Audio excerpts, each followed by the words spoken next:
I don't have an intro for this, let's get this started.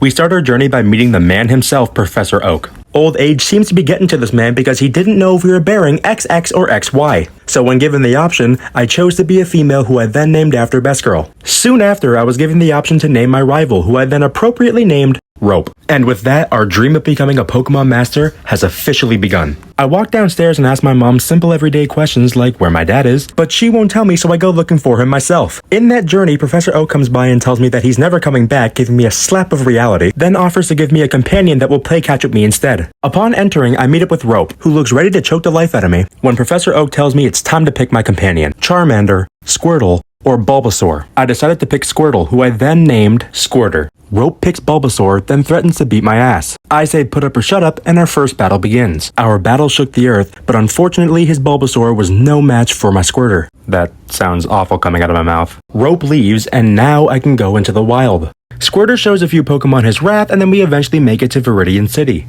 I take a moment to educate myself in Pokemon healthcare, then I stumble upon a cranky old man who's probably mad that women can vote. I enter a Pokemart where someone informs me that Professor Oak has a package I need to deliver to him. I make my way back to Peloton to deliver the package, and Professor Oak gives me and Rope a Pokedex. Squirter decides to put a few more Pokemon in a headlock on our way back to Viridian City, and the old man got over his misogyny. I head up to Viridian Forest, where I decide to catch a Weedle, which I then named Protein. A kid decides he wants the smoke, to which I lay his ass down, and all of a sudden I find myself in Pewter City. I make my way to Brock's gym, and he threatens to give me the Pewter City Fade. Unlucky for Brock, Sayori's been studying books about type advantages in the literature club, because Squirter makes quick work of both his Geodude and his Onix, granting her the Boulder Badge. Sayori leaves with a smile on her face after curb stomping Brock and taking his city as her own. Oak sends somebody to teach me how to run, thank God, because I couldn't be happier. Turns out nobody heard what happened to Brock because people still want these hands. I decide that Protein needs to beef up and live up to his name, so I take him for a workout. So I run around this field and oh my god, is that a shiny? Probably not the best time to send out a Weedle, but Squirter's just gonna kill it, so I don't want to bring him out. Sayori throws a Pokeball and hey, look at that, it's ours. Because this Pidgey is so special, I asked my friend what I should name my next Pokemon, and she reminds me that she loves Berserk, and I can't blame her. So say hello to Guts the shiny Pidgey. Protein and Squirter evolve, and I start training with Guts. I come across a Jigglypuff and I think it's cute, but Guts does not feel the same way and blast that bitch to hell. I run into a kid who tells me how much he respects Brock and I can't bring up what I did to him. Then I find myself in Mount Moon. And I tell ya, I hate this place. Anyways, I take out a family of Zubat and I run into a Team Rocket member. But all of his time waiting to pounce on a child goes to waste because he couldn't beat Squirter. Beat a nerd who offers to give me a fossil, but I pick a random one because I can really care less. Then make my way out of Mount Moon and into Cerulean City. I give my Pokemon a few painkillers, and Rope decides it's the end of Act 1. He challenges me to a battle, and to make a long story short, Guts evolved. He brags about something that I don't care about, and then he leaves, but he comes back to spit in my face. I beat another member of Team Rocket who really wants me to join, but unfortunately Sayori says no to terrorism. I beat a few dozen trainers and step into Misty's gym. Here's how the battle went down. Guts starts beating the life out of Staryu, but Misty keeps on healing them. Like, seriously, that's all they're doing. Guts decides that enough is enough and uses Whirlwind to force out Starmie. But unfortunately for Guts, he got confused. So I threw out Squirter and started spamming Bite, and it got the job done. And with that, I've earned my second badge. I tell Misty to hit the showers and I walk out victorious. I dry my Pokemon off, then I run into an Abra, which I failed to catch. I took that as a challenge and bought a few Pokeballs and ran right back to that route. This guy gave me a ticket to a cruise ship because I saved his life. Protein evolved, and I caught an Abra, who I simply named Blep. I make my way to Vermilion City. I explore a little bit, and then I make my way onto the SS Anne. It's there that I run into Rope, who decides that if choking through suffocation doesn't work, drowning will. Despite my Pokemon already being beaten up by other trainers, I somehow managed to win against him. I make my way to the captain's quarters, and he gives me the HM cut, which means now I have access to the gym. But there's a problem. This gym features electric types, and two of my heaviest hitters are weak to electric type moves. So that means I have a lot of training to do. I can easily get a Diglett because ground types are strong against electric types, but I don't want to spend time training a Pokemon I'm never going to use again. I catch an Oddish, and my friend tells me to name it this. He tells me it's a League of Legends character, so I look up who it is, and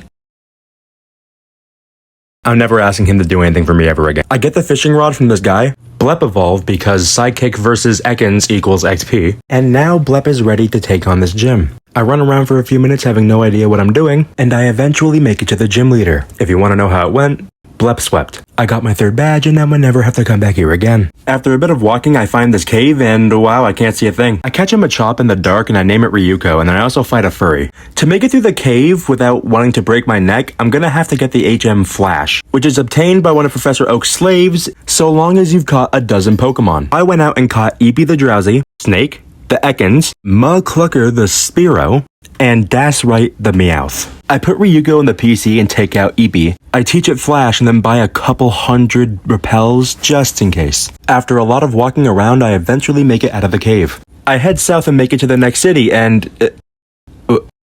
wait.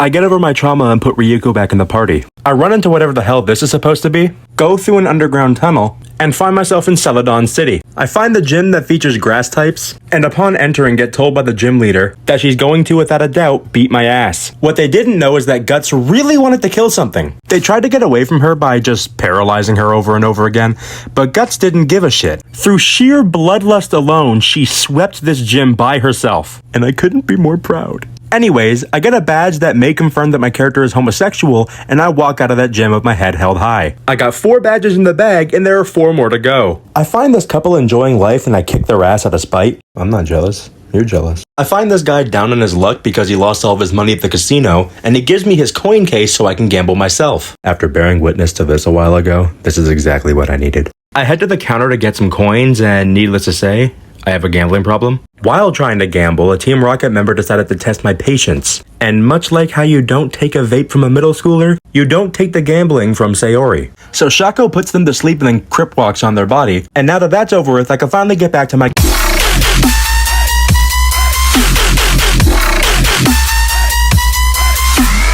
I found out you can get a Dratini while getting the coins from gambling, and as much as I would like to sit there and gamble, I don't have time for that, so I decide that buying the rest of the coins is the best idea. But because I don't want to be in financial ruin, I need to find a way to make money. So how do you think I did that? I took down the secret base of a criminal organization. It was no big deal, you know, taking money from poor suckers who think they're better than me.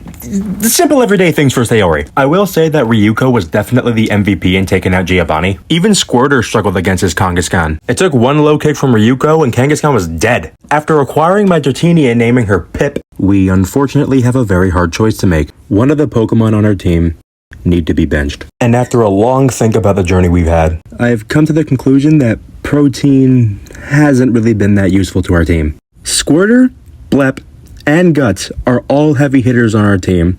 Ryuko's on her way to getting there, and Shaco is really good support. Each one of my Pokemon have helped me in some way in my journey, except for Protein.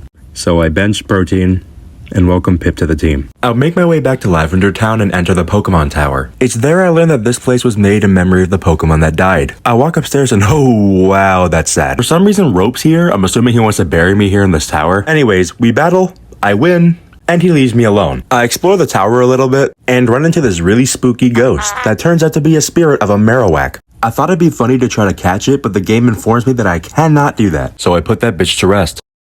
Again. I run into Team Rocket and make really quick work of them. Guts evolves, and I save this old man, to which he takes me back to his house to reward me with a Poke Flute. I make Snorlax move. I get told I can't continue without a bike, so I go to buy a bike and haha, Pokemon economy. I listen to this old man rant about Rapidash, and he gives me a bike voucher for listening to him. Thank God, because I did not want to have to grind for $1 million. I tread carefully through the bike path and find myself in Fuchsia City. The gym leader uses poison-type Pokemons, so I assume that with a few antidotes and Blep, I should be fine. Turns out this gym is just an invisible maze. Fun. I get into a battle with one of the trainers there, and the first thing I notice is that they're not carrying poison-type Pokemon, and 2, that I'm very underleveled. I decide to leave the gym for now and go on a safari, to which I find a grand total of 0 Pokemon that I find useful. But hey, I got Surf. That's a good thing. Anyways, I decided to train for a few hours, and Squirter, Ryuko, Shaco, and Pip evolved. The team's looking good, and now it's time to take out the gym. And just like I thought, Blep swept. The gym leader gives us our gym badge, and I can finally leave this place forever. I teach Squirter Surf, and then find a Ditto that I named Imposter. Obtained the Super Rod from this kind gentleman, then traveled across the ocean. After a short while, I find myself on this island, which is apparently called Seafoam Island. I walk inside the cave and realize I need the HM Strength. After I found this guy's lost teeth, he gave me the HM. Then I went back to the island and did whatever I had to do. And after doing all that, I found... Oh, I think of a strategy of how I'm going to catch this Pokemon, and now it's time to execute it. The idea is to wear it down with Surf, then once it's weak, put it to sleep with Shaco. Then once all those conditions are met, I should be able to... Come on. Nice. I give them the nickname Yuta. I'm not going to explain myself why. Then eventually find my way out of the cave. I eventually make it to Cinnabar Island, but the gym door was locked, so I went to go do other stuff. I get tea from this nice old lady, then I give it to the guard so I can get to Saffron City. I take part in the dojo and show them all my cool moves. Then they gave me a Hitmonchan, which I named Mr. Tython. Oh yeah, I forgot to mention that the city was taken over by Team Rocket. I run around for a bit and I run into Rope, who doesn't really seem to have a grasp on the situation because he battles me instead. Take a wild guess as to how that ended. This guy gave me a Lapras, which I named QB. I don't know. Anyways, time for a really intense battle with the leader of Team Rocket I won. And because of that, the president of the company I just saved gave me a Master Ball. The Psychic Gym is now open, and after having no idea what I was doing for the last 5 minutes, I finally made it to the leader. The leader tells me that even though she doesn't like fighting, that's not going to stop her from putting her hands on me. Despite initially being terrified of this gym because psychic types in this game are beyond overpowered, Squirter reassured me that there's nothing to worry about because he bit every single one of them, which granted me my 6th badge. Although she was a psychic and I don't doubt that she had the ability to read my mind, like she had the Pokemon version of the Millennium Eye, what she didn't know is I have ADHD. Which makes me a walking mute jammer when it comes to mind readers. I walk out of that gym proud for medical conditions, and I start exploring some more. I find a power plant, and initially I'm not very happy about it, because I know there's electro types in there, and I already have a Dratini with Thunder Wave. But I decide to run around nonetheless, train some Pokemon, maybe find some good items, and I ran into Zapdos. The strategy was going to be about the same, but Zapdos ended up paralyzing itself. Anyways, after a few Ultra Balls, I caught it. I decided to name it May. Again, I'm not going to explain myself. Then I fly back to Cinnabar Island. I find the key to the gym after running around this destroyed mansion. The gym is a fire type gym. So I walk inside and this machine tells me that I have to take a quiz. If I get the questions right, I get to go ahead without a battle. If not, I have to battle. So as a seasoned Pokemon master, I'm gonna speedrun these. Caterpie evolves in the Metapod. True. There are 9 certified league badges. False. There are 8. Poliwag evolves 3 times. False. It's Poliwhirl, then Poliwrath. Are electric type moves strong against ground type Pokemon? No. Pokemon of the same kind and level are not identical. That is true. There's a lot that goes into the stats of this game, and I'm not going to get into it. TM28 contains Tombstony. TM28 is Dig, so no. Then I go against the fire type gym leader, and because I have a Squirter, it was a cakewalk. I one-shot all of his Pokemon except for his Arcanine, and after Arcanine survived that attack, he missed. So I get the Volcano badge, and then he gives me a TM, and he's like, hey, don't waste it on water types. And I'm confused because it seems like a weird time to be racist against water-type Pokemon when you just got destroyed by one. But also, to be fair, maybe that's the reason why he hates them. Anyways, 7th badge in hand, and I walk out of the gym with a smile on my face. Then this guy talks to me for a bit, and then we go on a ship to this island called One Island. He talks to this guy about tech I don't understand, then sends me on a quest to send this guy a rock. But instead of doing that, I explore a little bit. To make a long story short, I run around Mount Ember, and I find Moltres. The strategy for this one is going to be about the same as the other ones, but luckily for me, Moltres has Endure, which means I can use a one-shot move and it will still survive with a little amount of HP. I use Rain Dance because I'm pretty sure that weakens fire-type moves, and I send out Pip to paralyze it because I'll be damned if I send out Shaco against a Moltres. Anyways, 1 Thunder Wave later and Moltres is paralyzed. Then a few more Ultra Balls later and I have myself a Moltres. I named the Moltres Dumry. And for the last time, I'm not going to explain myself. Then I get bored and finally make my way to 2 Island. I find the guy I'm supposed to be delivering the rock to, and he starts talking about Lostel and how she always brings lunch around this time. I think it's funny that the person that's missing is called Lostel, but I assumed that Lostel was like a secretary because 1, he started calling her a cutie, and 2, she brings him lunch? Anyway, she's supposed to be on 3 Islands, so I go to 3 Island. I see these bikers bullying some kids, and I try to join in, but they jump me instead. So I beat this biker, and then the other guy comes and he challenges me to a battle. So I beat him, and then another guy asks me to a battle. Anyways, after beating all of them in a battle, I find Berry Forest. Then I eventually find Lostel, who happens to be a little girl. Lostel starts talking about a scary Pokemon that scared her. Then eventually that Pokemon jumps out and knowing the lore of this Pokemon makes this entire encounter all the more horrifying and disgusting. I bring the kid back home and then I get confused because A, how the hell did your kid get to 3 Island without using the boat? I'm sure there's an age limit. And B, how did you leave her there long enough to get pounced on by a Hypno? Anyways, I talk to this guy and we go back to Kanto. I head back to Viridian City and damn, do you guys remember how long ago that was? Anyways, the gym leader's back and he has ground types, which means Squirtle's gonna have a goddamn heyday. I make my way around the gym and it turns out that Giovanni is the 8th gym leader. I don't know the laws in this world, but I feel like this is treading the illegal territory. Anyways, this is supposed to be an intense battle, but it really wasn't. I know I'm a really high level and I'm using a type advantage, but like, come on, Giovanni. Come on. Anyways, the obvious happened, and I now have all the resources needed to go to the Pokemon League. I go to a store and buy just a little bit of supplies, then make my way to the registration and come on. I kick his ass as quickly as possible because I really don't want to do this. Then after putting all 8 of my gym badges together, I could finally get into Victory Road. Alright, so let's talk numbers. As far as I can remember, the champion has Pokemon that are around level 60, and as you can see, my Pokemon are not level 60. At the end of the day, I have to go through the Elite Four and the champion all in one go. There isn't taking breaks in between, unless I'm taking potions out of my pocket. There's no Pokemon centers there. I'm kind of just screwed, which means for the best shot of winning, I need to level up my Pokemon. I'm not going to look it up because I think it's better if I go in there blindly. You know, it's more fun that way. But if I remember correctly, his Pokemon are about level 60, higher, lower, give or take. And because I had to get through all of it in one shot, I definitely need to level up my Pokemon. It shouldn't be that hard, right? I mean, I'm in Victory Road. These are some of the highest level Pokemon in the game. It shouldn't be that bad. You've got to be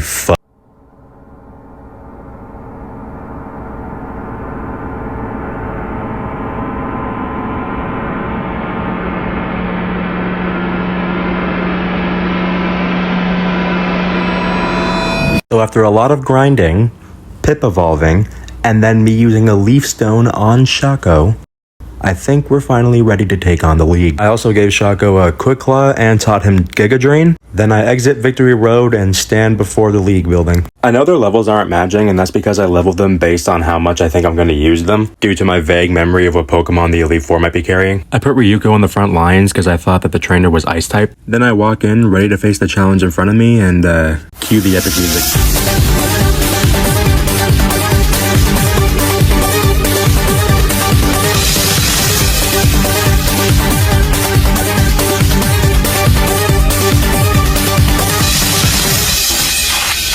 Dewgong opens with Hail, and then Ryuko does Seismic Toss, which ends up doing a lot less damage than I thought it would. Dewgong uses Ice Beam, it doesn't do a lot to Ryuko, and Ryuko finishes this first fight with a low kick. They send out Slowbro after that, and then I counter with Squirter, because Bite is a Dark type move, and that's strong against Psychic types. Slowbro's a Psychic. Squirter takes out Slowbro pretty easily. I switch to Blep, and the opponent switches to Cloyster. I use Psychic, and it one-shots. I send Shaco out to fight the Lapras because Lapras is a Water type, and Shaco is a Grass type. But I forgot that Lapras is also an Ice type, which is strong against Grass types. Shaco hurts himself in the confusion, so I take him out for Guts, and again, I forgot Lapras is an Ice type, and that was a bad move. I tried to send out Squirter and use Bite, but then I immediately got paralyzed by Lapras, so I have to switch to Blep. Blep gets really close to beating Lapras, but ultimately fails. I send out Pip and the enemy does a full restore on Lapras. Pip paralyzes Lapras, then gets confused, so I had to send out Ryuko. And Ryuko's had enough of this Lapras' shit because it takes it out in one move. I send Shaco out to fight their Jinx, and he immediately falls in love. So I send Pip out and she dies immediately. Jinx tries to attract Ryuko, but Ryuko isn't gay, and the fight ends. That's 1 Elite Four member down, 3 more to go. I revive my team and let the second battle commence.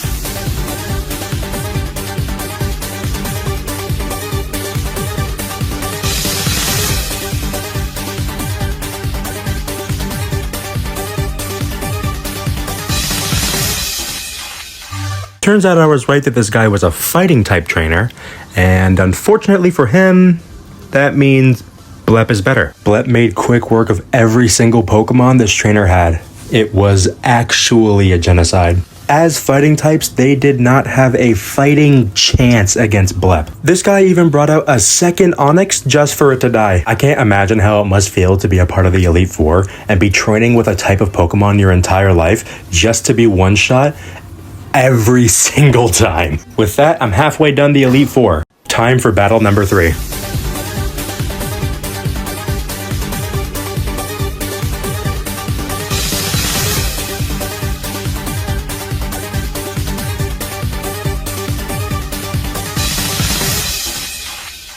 Gengar is scary to me because Shadow Punch and Blep don't really go that good together, so I'm glad that Blep made quick work of the Gengar. Their Golbat was a bit of the same. I wasn't scared of it, but it did get one shot. They send out Arbok, and because I used to train Blep with Ekans and Arboks, this ended about how you'd think it would. They send out another Gengar, and the fear immediately sets back in, because if they land a Shadow Punch, that's gonna hurt. But Blep is faster than Gengar, and we one-shot them. This lady saves Haunter for last for some reason. I guess they're really scraping the bottom of the barrel for this one. I don't know if it's a pride or ego thing, but if you just watch me take out 2 Gengars in one shot, you don't want to send it a Haunter, you might as well just call the battle quits. But anyways, that's 3 down, and I'm on a roll. There's one more Elite Four member left, and he is by far the most powerful.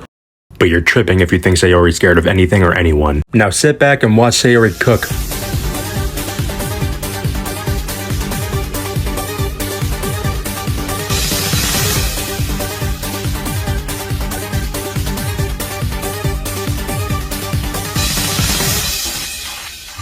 Ryuko didn't hold well against the Gyarados, so I decided to just chip away at the Gyarados until Ryuko died. So I threw Blep out, and let's just say he did substantially better. The opponent throws out Aerodactyl, which is a rock type, so I throw out Squirtle, which is a water type. And to make a long story short, Squirtle destroyed them. I throw Pip out to go against their Dragonair, and it works out pretty well. Twice. And out comes their Dragonite. Because Pip is already weak, she doesn't really do that good against them. So I send Blep out to use Psychic, and it doesn't kill him. I eventually get their Dragonite to 1 HP and confuse them. I'm hoping that they hurt themselves in their confusion. That didn't happen. So I send Guts out to do a quick attack, and we won. The last member of the Elite Four tells us that we are now the Pokemon League champion. Or that we would be if we weren't beaten to the punch. Can you guess by who? This battle is personal to Sayori, so she walks up in that room, and Sayori gets ready to confront her greatest foe. Rope.